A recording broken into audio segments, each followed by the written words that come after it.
We're at a new spot here.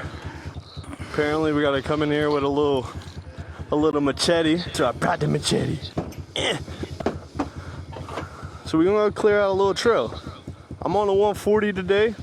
We got Hayden on the 125 RM 2 smoke. In the bushes taking a pee-pee. Aaron on the 252 smoke. So Aaron, what do you think the best method to holding this thing is? There is no good method. Okay. Dude, I swear I just seen an O. Oh, look at an O! It's blowing O's! Let's do it.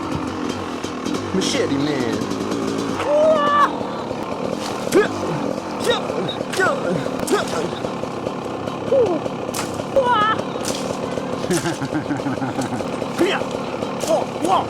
Okay.